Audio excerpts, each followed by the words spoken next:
ሰላም እንዴት ናችሁ? ውድ የቻናላችን ቤተሰቦች ይህ የዜና ሰዓታችን ነው። ከዜናዎቹ ጋር ሳሮን ሙሴ ነኝ። አብራችሁን ቆዩ። ብልጽግና ከ8000 በላይ አመራሮች ላይ እርምጃ ወሰደ።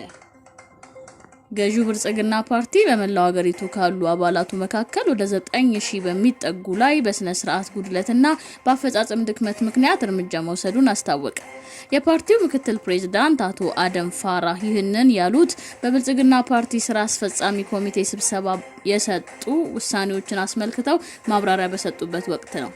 አቶ አደም ፋራህ ላለፉት 3 ወራት የፓርቲውን ተቋማዊ አቅም የሚያጠናክሩ የውስጥ ፓርቲ ስራዎች መሰራታቸውን ተናግረው በተደረገው ውይይትና ግምገማ እውቅና ለሚገባቸው እውቅና መስጠቱን ደከም ያሉት ላይ ደግሞ እርምጃ መውሰዱን በተለይ የእርምት እርምጃ ከመወሰድ አኳያ በአጠቃላይ 8613 በሚሆኑ አመራሮች ላይ የዲሲፕሊን እርምጃ ተወስዷል።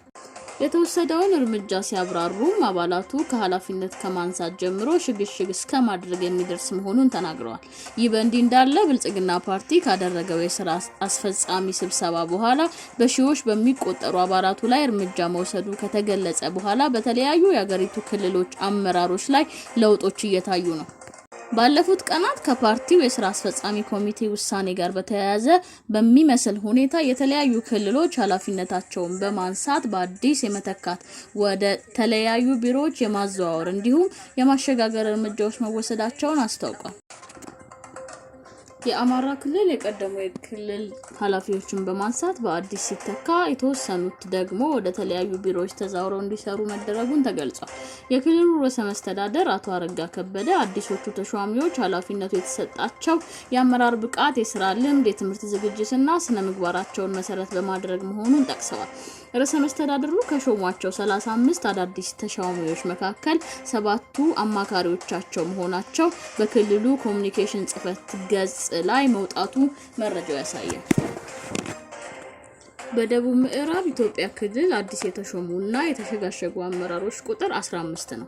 የጋምቤላ ክልላዊ መንግስት በበኩሉ በ2017 በተደረገ አመራር ምዘና መሰረት የክልሉን ሰላምና ልማት ለማስቀጠል እንደሚችሉ የታመነባቸው በማለት ለ66 አመራሮች ሹመትና ሽግሽግ መደረጉን አስታውቋል።